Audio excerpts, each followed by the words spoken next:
Israel itu punya sekutu yang siap untuk bertarung.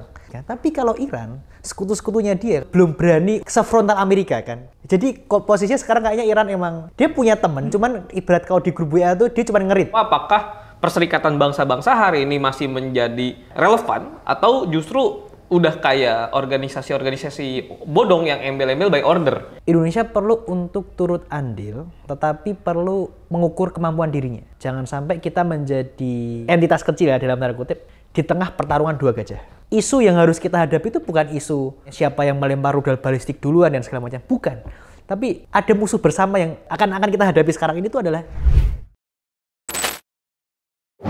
Selamat pagi, siang, sore, malam di segmen jam 3 pagi Asanesya TV. Jadi hari ini kita kembali lagi di jam 3 pagi, episode kedua, membahas tentang yang lagi hangat. Apa tuh? Apa tuh yang hangat? Semua orang bahas. Konflik Iran-Israel, mungkinkah perang dunia ketiga? Nah, berita pagi ini sangat mengenaskan tepat pas ini di record. Jadi pagi tadi, kira-kira pertama kalinya dalam sejarah, ada satu bangsa nih, pasca perang dunia kedua, berani memerangi Amerika. Ya. Jadi rudal bangsa ini langsung menghantam pangkalan militer US di sekitaran Qatar, dan ini adalah salah satu sejarah ya? Salah satu sejarah. Langsung vis-a-vis gitu dia. Vis-a-vis. Ini adalah satu gambaran di mana tidak ada bangsa setelah perang dunia kedua yang berani melempar konfrontasi langsung dengan Amerika selain bangsa ini, yaitu bangsa Iran. Hampir 80 tahun lah. Ya, hampir 80 tahun perang dunia kedua kita baru sampai kepada titik ini. Nah, hari ini kita akan sedikit mendiskusikan secara politik dan secara konstelasi tentang Iran dan Israel ini, gimana konfliknya berlanjut dan lainnya. Hari ini saya Pandu, di sini ada saudara Gilbran. Halo. Di sini ada saudara Hekal. Siap. Kakak Nah, David. saya ke Hekal dulu nih. Gimana Kak Anda? Jadi kalau melihat kejadian yang baru-baru ini, kan kita melihat ada konflik yang begitu mengenaskan kan, konflik Iran-Israel ini.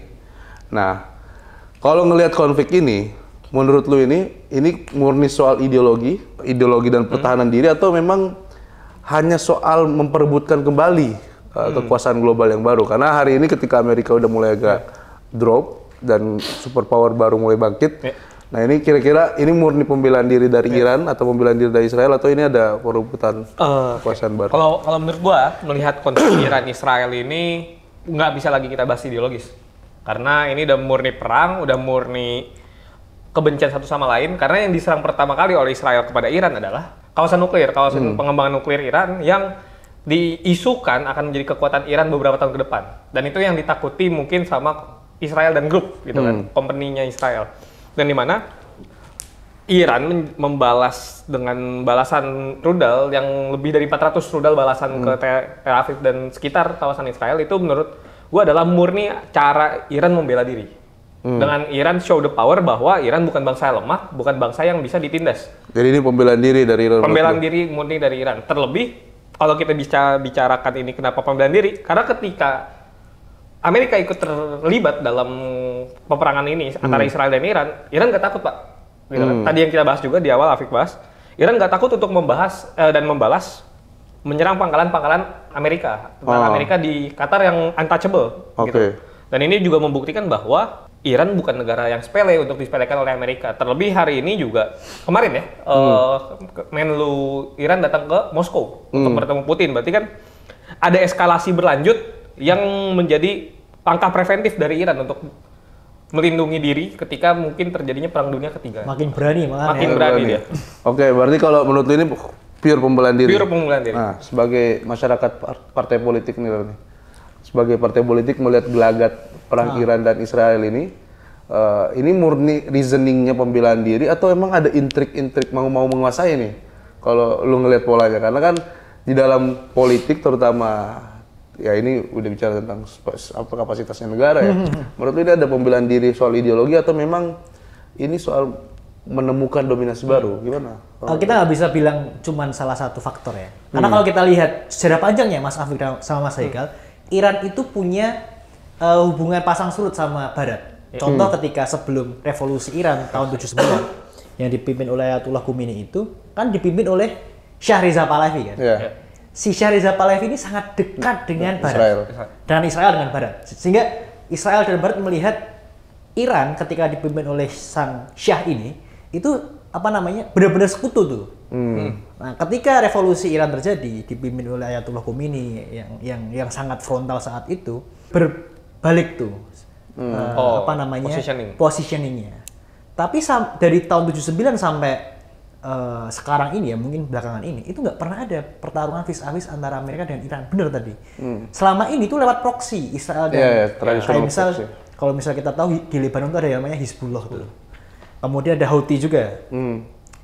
Di Suriah ada Bashar al-Assad. Bashar al-Assad itu adalah salah satu proksinya Iran. Karena dia dekat dengan kelompok Syiah yang di mana di Iran tuh jadi pemimpin tertingginya gitu. Jadi kita nggak bisa mengatakan itu sebatas ideologi atau sekadar dominasi. Karena kalau kita lihat secara garis panjang itu ternyata lebih kompleks, Mas. Dan ternyata hubungan antara Iran dengan regionalnya dia ya, dengan Arab Timur Tengah lah, itu ternyata nggak sebegitu akur ternyata. Jadi ngelihat kondisi perang Iran Israel ini apa kira secara partai, kan sebagai orang partai politik tahu nih ada siasat apa yang bermain begitu. Nah, kalau lu ngelihat ini apa sih sebenarnya mereka ini berperang hanya sebatas pembelaan diri atau ada? Sebenarnya ini adalah api dalam sekam yang sekarang udah mulai terbakar. Jadi perang proksi itu udah lama, Mas Afik sama Mas Haikal dan teman-teman, itu udah lama perang proksi itu udah lama terjadi. Nah, mungkin baru sekarang tuh sekam yang semula menutupi api sekarang ikut berkobar. Ibaratnya pemain intinya mulai turun lapangan ya. Sampai Amerika pun ikut turun tangan. Bukan nama komunitas ya, tapi benar-benar turun tangan untuk ikut perang. Jadi impact-nya memang sesignifikan itu, Mas Afik. Dan kayaknya memang negeri para muloh ini mulai agak kelagapan ya.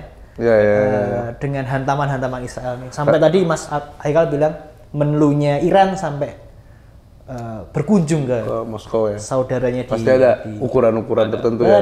Itu nggak cuma silaturahmi biasa kayak kita, Bos. Itu mesti ada maksud dan tujuan. Kalau silaturahmi biasa mah ngopi-ngopi sore. Ngopi-ngopi nggak mungkin. Tapi memang ini ya, memang ada satu anomali baru nih dalam dominasi negara-negara di era modern ini.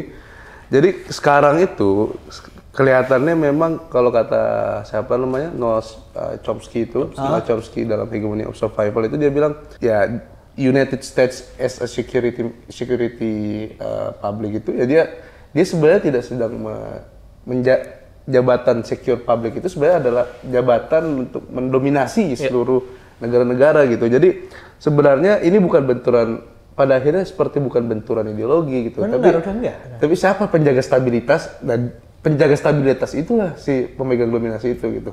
Tapi yang jadi kasihan adalah Iran tuh. Jadi gini, Israel itu punya sekutu yang siap untuk bertarung.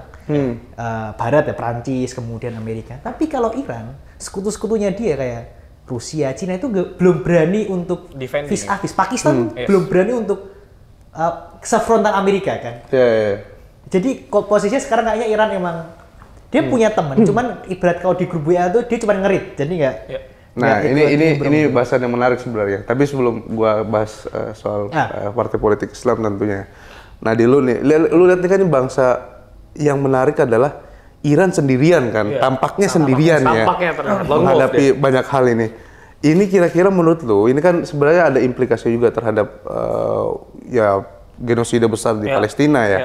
Menurut lu gimana sih sebenarnya kondisi di grassroots ini, umat Islam itu sebenarnya kondisi seperti apa sih ya? Kondisi seperti apa, dia terpecah kah atau membaca konflik Iran Israel ini? Menurut gua hari ini kita nggak bisa lagi bahas tentang bahwa ini Islam, Yahudi dan lain sebagainya. Ini adalah murni perang, murni genosida yang dilakukan oleh Israel kepada Palestina. Yang dimana Iran sebagai negara yang pro pada Palestina akhirnya terdampak oleh serangan Israel itu sendiri. Dan menurut gua akhirnya dalam kekuatan Islam hari ini itu punya satuan yang sama, punya perasaan yang sama, punya persaudaraan yang sama terhadap Iran hari ini. Gue belum melihat ada narasi-narasi yang mengatakan bahwa ini adalah Syiah lawan Yahudi. Walaupun ada percikan-percikan itu, tapi gue melihat secara garis besar, secara makro, itu bukanlah hal yang menjadi persoalan utama gitu. Karena hari ini Iran ini... Tapi di grup WA lu ada yang gini, sorry gue potong ya. Di grup WA lu itu ada yang kayak tiba-tiba kayak udah nggak usah bela Iran, dia Syiah gitu. Ada. Gue melihat itu justru banyaknya dominasinya di Facebook dan Twitter. Kalau gue coba riset jadi X gitu, karena fragmentasi itu terjadi karena ya perbedaan sudut pandang yang biasa. Tapi kalau secara kita garis besar adalah hari ini negara yang berstatement resmi dan nyata tentang Palestina ya Iran. Bahkan Indonesia sendiri masih ragu-ragu Pak untuk berstatement secara negara ya gitu ya. Kita Menurut lu Indonesia ragu-ragu? Indonesia ragu-ragu. Oke. Gitu. Walaupun kita secara masyarakat full, tapi secara pemerintahan kita harus akuin Indonesia. Ini ada hashtag lagi nih, berarti Indonesia ragu-ragu ya, bukan Indonesia. Bukan Indonesia gelap maksudnya. Mas, Indonesia gelap. Ini Indonesia ragu-ragu nih. Indonesia ragu-ragu. Nah, kalau lu nih melihat kondisi di grassroots dengan partai politik Islam yang kita punya. Gimana nih sebagai basis masa Islam guys? Iya, Ya. ini kan sekarang Iran seolah-olah terlihatnya sendiri ya. Benar. Bahkan kan ini bakalan lihat di Qatar ini negara muslim juga bos gitu. Iya, Bos. Nah, gimana menurut lu? Apa yang sebenarnya terjadi pada umat muslim ini? Sebenarnya kalau kita lihat negara tetangga ya, Malaysia tuh kemarin Anwar Ya. Ibrahim tuh statement secara frontal loh. Dia bilang bahwa Israel adalah kaum yang bejat dan segala macam. Itu dia secara frontal mengatakan itu dan siap untuk mensupport Iran. Entah konkret apa enggak ya, tapi setidaknya dia berani statement itu. Kalau ditanya soal terus kondisi masyarakat grassroots melihat ini semua, aku nggak bisa mencap satu hal ya. Cuman gini, Iran itu menjadi simbol perlawanan suatu entitas negara lain terhadap kebrutalan Israel secara vulgar gitu. Coba lihat negara mana yang sevulgar Iran untuk vis-a-vis dengan Israel. Ada nggak? Arab Saudi pun nggak melakukan hal yang sama dengan Iran. Terlepas dari motif Iran itu apapun ya, kita nggak tahu ya. Tapi setidaknya ada loh ternyata. Ada negara dan bangsa kan. Iran itu kan negara bangsa, Persia dia kan. Berani untuk menantang Israel di ring tinju secara langsung gitu. Jadi kalau lihat efek negatifnya mungkin tadi sempat dibahas soal Iran kan Syiah dan segala macam. Oke, cuman hadirnya Iran tuh memberikan bukti nyata lah. Bukti nyata dan simbol bahwa ada ternyata negara yang melawan gitu. Dan ini memang kalau seorang peneliti ya, penulis namanya Edward Saidi itu kan nulis orientalisme. Dia orang barat yang menulis tentang bangsa Timur Tengah, bangsa Timur. Orientalis lah ya. Seorang orientalis ya. Jadi dia memang mengatakan ya yang terjadi hari ini, perpecahan yang terjadi hari ini tidak bisa dipungkiri itu ada warisan kolonial. Gitu. Jadi lewat mana warisan kolonial itu hadir? Tanpa kita sadari sebenarnya warisan kolonial paling luar biasa adalah perjanjian-perjanjian yang di masa lalu telah tertulis di masa lalu ya, perjanjian dagang, gitu ya? Perjanjian dagang, perjanjian pembelian sesuatu, perjanjian pasok rantai dan lain-lain. Itu sebenarnya kata Edward Saidi adalah bukti warisan kolonial yang paling berbahaya gitu, dan itu yang membuat seolah-olah umat Muslim lebih mementingkan, ini mohon maaf ya, ini bukan mau ini, lebih mementingkan perdagangannya daripada pragmatis lah ya. Ya, pragmatisme yang hadir. Jadi warisan yang paling berbahaya dari kolonialisme kata Edward Saidi ya itu perpecahan dari warisan kolonialisme itu gitu. Nah, tapi tentunya perang ini sangat memuakkan ya. Benar. Ya, ini memberi kita korban jiwa dan menciptakan satu ketakutan yang berlebih gitu. Nah, fear gitu ya. Ya, tapi menurut lo sebenarnya kan perang ini pasti akan berlarut-larut ya melihat eskalasi yang terjadi ya. Kayak Rusia Ukraina lah ya. Ya, tidak ini karena ada vis and vis tadi itu, terus ada peran-peran negara tadi itu, ada peran-peran rahasia, ada proksi. Dan ini bukan tradisional proksi lagi, ini semacam ya multipolar proksi udah gitu. Udah kembali ke 90-an. Iya. Nah, yang paling berbahaya ini mungkin agak filosofis ya. Yang paling berbahaya menurut lu, gua kalau dulu ya, paling berbahaya adalah menurut lu hilangnya nyawa atau hilangnya lagi nilai kemanusiaan menurut lu? Waduh. Berat tuh soalnya. Ya. Surat nih. Menurut lu hilangnya nyawa apa hilangnya nilai kemanusiaan? Menurut gua akhirnya kita kembali kepada sejarah yang udah diramalkan, yang dimana ketika Perang Dunia Kedua itu mostly adalah penguasaan negara, penguasaan wilayah baru, ya kan, invasi wilayah baru. Tapi kita menuju tren perang ketiga ini kan tren baru yang dimana perangnya diakibatkan ekonomi, kunci-kunciannya ekonomi, gitu, bukan lagi soal penguasaan ataupun invasi suatu negara. Maka hari ini statement kalau nggak salah Iran yang mengatakan bahwa hari ini warga negara Amerika udah jadi sudah sah untuk menjadi korban perang, gitu. Kalau nggak salah gua kemarin baca gitu. Jadi maka hari ini dampak dari perang maka akan ada warga-warga sipil yang akan terdampak, seperti halnya yang dilakukan genosida pada Palestina itu. Dan itu gue sayangkan akhirnya sampai hari ini PBB tidak merespon apapun, Pak, terkait itu perang genosida Israel ke Palestina ataupun antara Iran dan Israel ini sendiri. Mana hari ini PBB yang katanya menjaga perdamaian dunia, mana hari ini UNICEF yang katanya melindungi anak-anak. Karena kita baca dan kita lihat sendiri reportnya, per hari ini saja udah berapa ribu orang di Israel meninggal, gitu kan? Berapa ratus ribu bahkan di Palestina, gitu. Berapa ribu juga, gitu. Berapa ratus juga orang korban di Iran yang di luar militer. Benar. Nah ini yang akhirnya jadi pertanyaan bahwa apakah Perserikatan Bangsa-Bangsa hari ini masih menjadi relevan atau justru udah kayak organisasi-organisasi bodong yang embel-embel by order. Iya. Omon-omon lah ya. Omon-omon. Ya kalau lu gimana? Oke. Kita lihat gini. Sebagai suatu negara ya, Indonesia sebagai suatu negara, dia punya kepentingan untuk menjaga tumpah darahnya dulu kan, rakyatnya dulu kan. Pertama soal sepakat ini nggak cuma soal jumlah angka korban yang meninggal, gitu. Nggak. Tapi lebih dari itu. Perang ini akan menjadi lebih destruktif dampaknya. Kenapa? Katakanlah soal ekonomi. Perang antara Israel sama Iran itu aja, itu memberikan dampak yang luar biasa besar terhadap paling dekat itu adalah minyak. Ya, karena dia punya Selat Hormuz. Selat Hormuz itu selat yang menghubungkan antara Persian Gulf sama Teluk Oman ya, Teluk Oman. Dan kalau teman-teman tahu ya, 20% konsumsi minyak dunia tiap harinya itu lewat Selat Hormuz, Bos. Termasuk Indonesia? Termasuk Indonesia. Kan dari Singapura Indonesia. Nah, tapi ya ini banyak yang keliru tuh. Meskipun Indonesia, kita flashback dulu ya soal impor Indonesia, minyaknya dari mana. Meskipun Indonesia impor dari Singapura sama Malaysia, paling besar tuh dua negara itu. Tapi Singapura itu paling besar impor dari Iran. Jadi kalau Pak Airlangga Hartarto sempat menyampaikan belum punya dampak yang langsung, memang iya. Dampaknya ke Singapura, tapi kita kan impor dari Singapura, Bos. Dan kalau misalnya teman-teman tahu, jumlah subsidi energi kita tahun ini itu 203 triliun. Sedangkan Indonesia itu tiap tahun ini aja ya, itu impor 16,8 juta ton minyak. Berapa tuh kalau misal, jadi harga minyak naik misalkan, ada asumsi kalau misal Selat Hormuz ditutup, kemungkinan harga minyak sampai 130 dolar per barel. Sekarang tuh baru 70-an. Itu tuh, jadi memang dampaknya nggak seremeh itu, karena tadi perang sekarang ini itu nggak cuma berdampak pada angka korban jiwa, tapi soal ekonomi, Bos. Ya, tapi itu juga sebenarnya ini bukan yang mau meremehkan hal-hal itu ya, tapi ini kemudian juga ditulis sama Judith Butler gitu. Jadi dia nulis di Frame of War, dia bilang hari ini di era modern orang nggak takut perang lagi gitu. Dia lebih takut inflasi. Gitu. Oh iya, ekonomi ya, Pak. Iya, jadi seolah-olah ini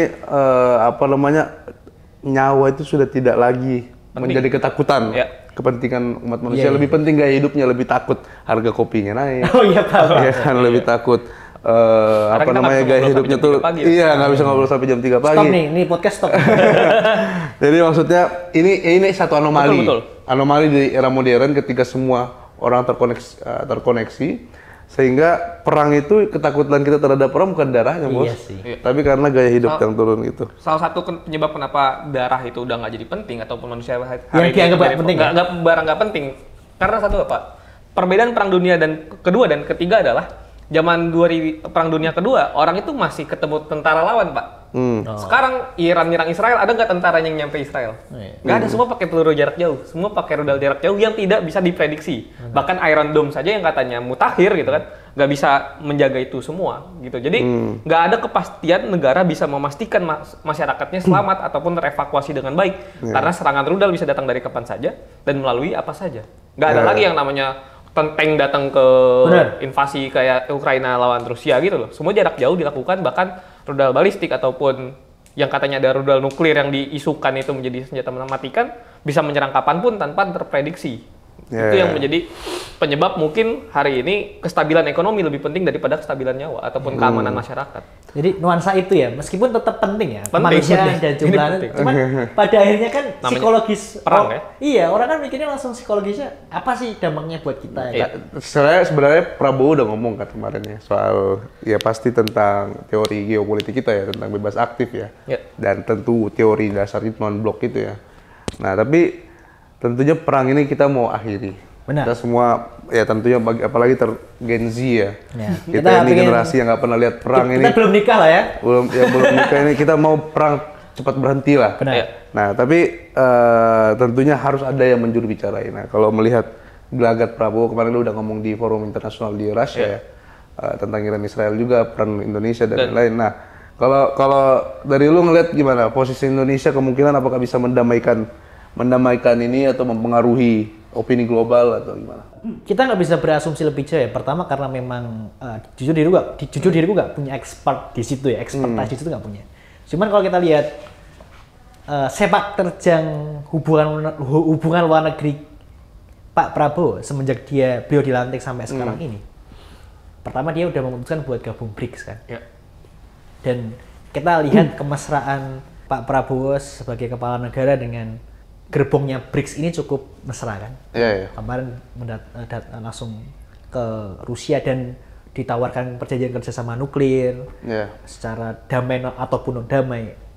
Kupikir Indonesia perlu untuk ini mungkin opini pribadiku sebagai seorang anak muda ya. Indonesia perlu untuk turut andil, tetapi perlu mengukur kemampuan dirinya. Jangan sampai kita menjadi entitas kecil ya dalam tanda kutip di tengah pertarungan dua gajah. Kita jangan sampai menjadi semut yang berada di tengah dua gajah yang jadi bertarung. maksud lu Indonesia semut gitu? Bukan. Tadi kan dalam semut lawan gajah menang gitu. Kayaknya bukan berarti menyemutkan Indonesia, tapi lebih ke Indonesia harus bisa untuk menentukan menyimbangi lah ya. Menyimbangi ya. Mengukur diri, kemudian melihat kemampuan, kemudian batasan diri. Bukan bermaksud menyemutkan Indonesia tadi ya, tapi lebih ke pastikan bahwa tindakan strategis Indonesia untuk menengahi dua lawan ini itu bisa lebih produktif pertama, yang kedua bisa lebih efektif. Jangan sampai Indonesia hanya bahasa kerennya sekarang tuh cawe-cawe tapi nggak punya dampak yang signifikan gitu. Bahkan lebih mengkhawatirkan adalah nggak signifikan ya, tapi jangan-jangan bersifat destruktif untuk kedaulatan bangsa kita sendiri gitu. Nah, itu yang harus diperhatikan ya. Indonesia memang negara besar, tapi jangan sampai kebesaran itu menjadi kerikil kecil yang membuat dia tersandung. Nah, kalau lu sebagai penggagas Indonesia ragu-ragu nih, gimana? Gua satu hal ya, terlepas dari hari ini sibuknya Tentara Nasional Republik Indonesia mengurusi siapa yang membuat tagar hashtag tolak RUU TNI dan Indonesia gelap, kan itu yang lagi rame ya. Tapi harus ada hal yang harus kita syukuri, Pak. Di tengah panasnya konflik geopolitik dan juga konflik ekonomi hari ini, Pak, udah dipimpin sama presiden yang punya dasar militer, bukan lagi di era Jokowi. Setidaknya menurut gua hari ini Prabowo punya pondasi yang akan Indonesia nggak buta arah. Beda mungkin pada saat zaman Jokowi, karena kita punya presiden yang mengerti cara bermain militer, punya pengalaman militer, walaupun punya track record buruk juga dalam militer. Tapi setidaknya satu langkah yang menurut gua cukup bisa diapresiasi dari Pak Presiden kita hari ini, Pak Prabowo hari ini adalah tidak datang G7 kemarin. Karena itu jadi statement secara tidak langsung, jadi statement yang tegas bagaimana positioning Indonesia melihat konflik Israel. Berarti ini pro Prabowo deh ya. Terakhir deh. Berimbang. Terakhir karena kita melihat konflik ini sepertinya bakal panjang ya. Ini jelas ada di belakang Iran ada siapa, udah kelihatan juga kan konstelasinya di belakang Israel juga ada siapa. Israel sekarang udah sama bokapnya nih kan, sama Amerika kan berbarengan datang nih. Nah, pertanyaan terakhir bagi lu berdua, kalau memang betul terjadi perang dunia ketiga, seberapa besar kemungkinan terjadi perang dunia ketiga dan apa yang harus disiapkan bagi para Gen Z dan para pemuda-pemuda itu menghadapi perang dunia ketiga? Ini pertanyaan yang cukup berat karena gini, dia itu kan spekulatif kan. Kita nggak tahu apakah sebenarnya kan perang dunia pertama dan kedua itu bukan perang dunia yang dunia ya, tapi dia perang regional kan sebenarnya. Tapi teramplifikasi dampaknya akhirnya merembet ke banyak daerah regional gitu. Terus apa yang bisa kita lakukan sebagai Gen Z gitu? Kupikir perang Iran dan Israel ini beserta proksi-proksinya itu bisa menjadi cara buat kita sebagai anak muda untuk belajar bahwa masa depan umat manusia itu bukan masa depan perpecahan, bos. Isu yang harus kita hadapi itu bukan isu siapa yang melempar rudal balistik duluan dan segala macam, bukan.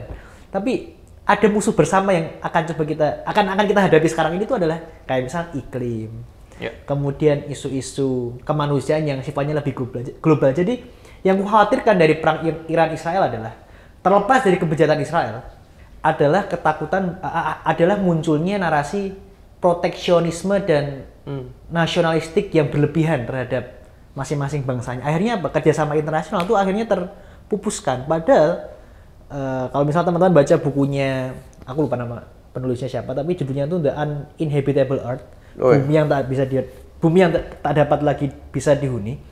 Itu dia mengatakan udah nggak ada waktunya bos untuk masing-masing negara itu bertempur satu sama lain. Ada satu masalah besar yang sekarang sedang datang ke Indonesia lagi, ke dunia ya. Iklim misal, kelaparan, HIV mungkin. Itu kan itu harusnya menjadi lawan bersama negara-negara ini gitu. Jangan justru saling. Ini termasuk kritik untuk Israel ya. Jadi nggak cuma untuk Iran aja, tapi untuk Israel juga. Jadi aku khawatirnya adalah perang Iran-Israel ini menjadi presiden buruk buat kita, generasi kita, untuk memaklumkan atau melumrahkan bahwa nggak apa-apa kok antar bangsa itu berperang, padahal itu adalah perspektif yang salah. Oke. Kalau dari lo gimana? Oke, kalau gue sih perspektif gue adalah hari ini, menurut gue Gen Z nggak usah terlalu berpikir tentang bagaimana perang dunia ketiga ini terjadi, karena apa yang terjadi hari ini adalah hal yang nggak bisa kita tanggulangi bersama gitu Pak. Dalam artian secara person gitu ya, secara orang ke orang. Tapi bagaimana yang harus kita cermati adalah bagaimana impact dari geoekonomik ke depan. Masalah bagaimana supply chain dunia terganggu, bagaimana ke depan proteksi ekonomi antar negara itu yang akan menjadi senjata utama. Maka apa yang harus dilakukan anak muda hari ini adalah kita udah mulai juga siap dengan dengan dampak-dampak negatif yang bisa terjadi. Contoh, kita kehilangan stabilitas harga pangan. Contoh, kita akan semakin sulit untuk mencapai yang namanya 19 juta lapangan pekerjaan baru, gitu kan. Dan yang paling sulit adalah bagaimana perusahaan-perusahaan internasional juga akan kesulitan untuk investasi ke suatu negara dikarenakan dampak dari perang ini sendiri. Jadi apa yang harus dilakukan ya, kita harus persiapkan diri kita menjadi sebuah entrepreneur baru ataupun jadi sebuah tatanan negara baru yang dimana kita bisa melihat juga kita nggak boleh lagi ketergantungan sama negara lain. Oke. Kalau dari gue ya, nggak nanya sih, cuma nggak nanya sih. Kebetulan gue juga nulis kisah kakek gue tuh di buku Bedu itu. Jadi kakek gue tuh dulu kena dampak perang antara DITI dan TNI. Jadi dia adalah korban perang dari perang yang dia tidak diciptakan gitu. Dan itu sangat berdampak besar. Dan setelah kakek gua udah mulai, dia akhirnya terlibat jadi TNI dan menyelesaikan perang, satu-satunya selalu dia ajarkan kepada gua itu adalah perang itu tidak pernah menciptakan produktivitas baru. Ya, perang itu menyesakan dan banyak merugikan banyak orang yang tidak berdosa gitu. Nah, makanya yang paling penting adalah selalu memikirkan bagaimana keberlangsungan umat manusia terus berlanjut gitu. Dan menurut gua bagi Gen Z, kita tidak kenal perang, kita tidak pernah mendapatkan perang, dan kemanusiaan adalah harga mati. Top. Ya, sekian. Sampai jumpa di jam 3 pagi selanjutnya.